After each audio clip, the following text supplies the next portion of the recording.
Shalom, shalom, and thank you for joining me on the part 3 series of the review of Numbers chapter 15, verse 37 to 41. The law concerning fringes or tzitzits and ribbon. Tekayleth, ribbon. Let's first read the scripture again. Numbers chapter 15, verse 37. And Yahweh spake unto Moses, saying, Speak unto the children of Israel, and bid them that they make them fringes in the borders of their garments throughout their generations, and that they put upon the fringe of the border a riband of Tekayleth. But the Tekayleth used in King James is translated as blue. So King James says the ribbon is supposed to be blue. Now, before I get in further on the word Tekayleth, I want to review a website concerning the word blue. This website is called Pigments Throughout the Ages. And it's a very thorough website, so it's not that long, I'm going to read it here. Choosing the color of one's garment in the Middle Ages before the advent of synthetic dyes was more a question of money than a question of taste. Unlike other rare, expensive colors such as purple, blue was readily available. The most important blue dye was the Indian indigo, or the somewhat less intense and local available woad. Woad is spelled W-O-A-D. Manufacture of the dye involved fermenting the woad leaves with human urine. The fermentation is felicitated by the presence of alcohol in the mixture. The usual method for the dyers was to drink alcohol and use their alcohol-enriched urine for the fermentation process. Pieces of fabric were immersed in the woad bath on usually Sundays for at least 12 hours. The blue became visible after prolonged contact of the fabric with air. Drunken dyers laying around hanging fabric on Mondays gave rise to the colloquial German expressions such as blue montage, blue Monday, stay away from work Monday, or blue warden, get drunk, get blue. That is not a very good historical history of blue. Basically, blue comes from woad leaves with human urine, but you have to be drunk the night before you piss on a fabric to get this blue. Not exactly a very a very nice color. Now, I would like to read a little bit about purple. The color purple was associated with royalty, power, and wealth for centuries. In fact, Queen Elizabeth I forbade anyone except close members of the royal family to wear it. Purple's elite status stems from the rarity and the cost of the dye originally used to produce it. Purple fabric used to be so outrageously expensive that only rulers could afford it. The dye initially used to make purple came from the Phoenician trading city Tyre, which is now modern-day Lebanon. Fabric traders obtained the dye from a snail that was only found in the Tyre region of the Mediterranean Sea. Now, this snail produced a purple dye, and it even still does today. Now, according to the Jews, they say that according to the Talmud, that the Tekayleth ribbon or thread is actually light blue. They say it's blue. Now, I know many have seen the documentary, or probably should have seen the documentary of the journey of this Jewish man looking for the real Tekayleth, because according to history, the snail is purple dye, not blue. So they're trying real hard to fit the blue, according to their Talmud, to fit into the scriptures, because in history, Tekayleth was, not Tekayleth. In history, the snail's dye was purple, is called Titanium purple. And so it doesn't make sense if the history shows the dye to be purple, why are the Jewish people saying it's blue? So the documentary that I'm sure you probably seen was a man trying to figure out why why it says blue and where's the real blue that the Jewish people use, because they can't find it.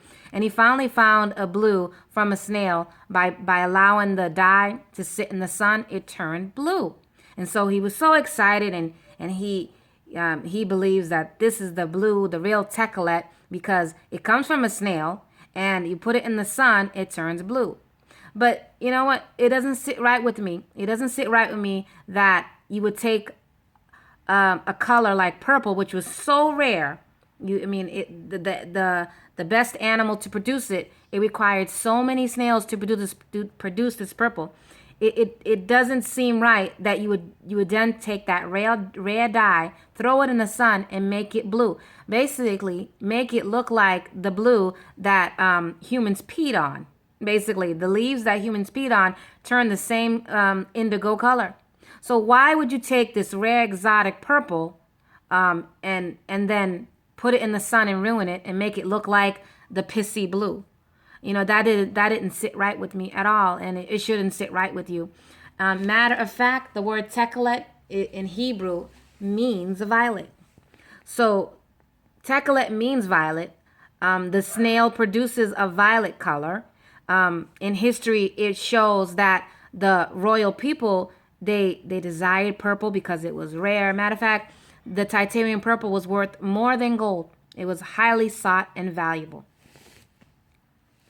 I'm reading from my website because you have to ask yourself why Yahweh would want a color blue that was obtained from a human urine, basically drunken human urine, on the borders of the children of Israel's garment. The royal color is violet, purple, and the good news is that violet means Tekayleth in Hebrew. The Jewish people want you to believe that the ribbon was blue, so much so they can stay in line with their Talmud, because the Talmud actually says it's light blue. And when history shows that the snail actually it was a purple dye, a royal purple dye, you end up questioning, why did the Jews say it's blue if all over the place the snail gets a purple dye?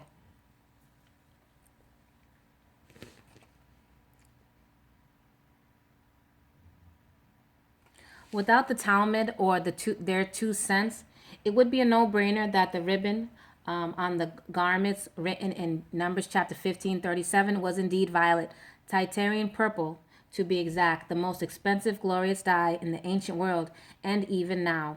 As gold has kept its value over time, titanium purple from the snail is also very valuable, then and even so now. Reading from the website Live Science. A lot of work went into producing the dye. This is the titanium purple, as more than 9,000 mollucks were needed to create just 1 gram of titanium purple. Since only wealthy rulers could afford to buy and wear the color, it became associated with the imperial classes of Rome, Egypt, and Persia. Purple also came to represent spirituality and holiness, because the ancient emperors, kings, and queens that wore the color were often thought of as gods or descendants of gods. Sometimes, however, the dye was too expensive even for royalty. 3rd century royal emperor Alarion famously couldn't allow his wife to buy a shawl made of titanium purple silk because it literally cost its weight in gold. Talk about sticker shock.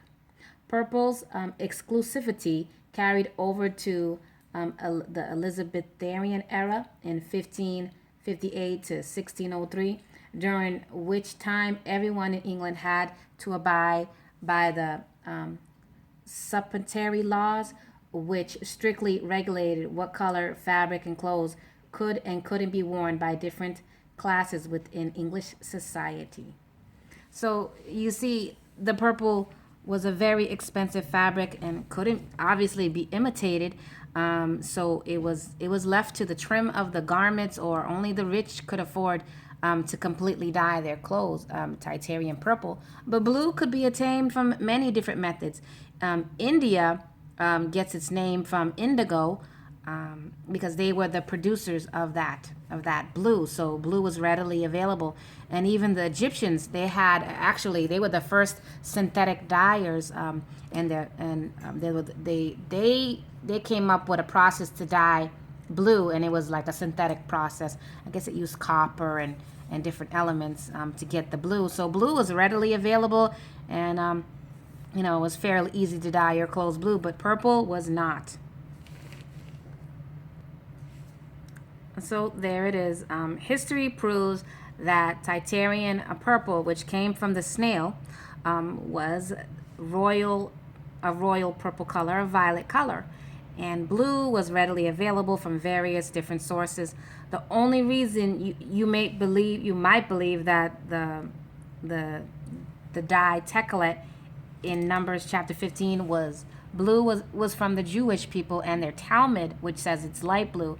So the snails give off a violet color.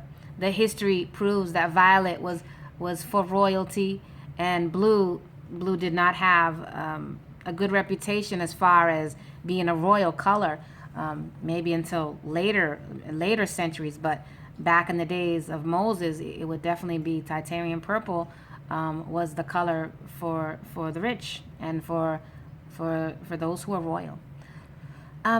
I actually have a little story to say. My son, who's about 15 years old, he wants, like the average teenager, they want to fit in. They don't want to stick out. He goes to school with fringes and Tekayleth. I put violet ribbon, with violet ribbon on his clothes. And you know what? He doesn't like wearing it. I will be honest. He doesn't like wearing it all the time because he doesn't fit in. He sticks out. But after I told him that the titanium purple was so expensive, that was worth more than gold, and that it would cost about $100 if I were to even attempt to, dye a ribbon for anyone to wear. And I said, hey, I get the first titanium purple ribbon for my clothes. And he was like, no, he wants it.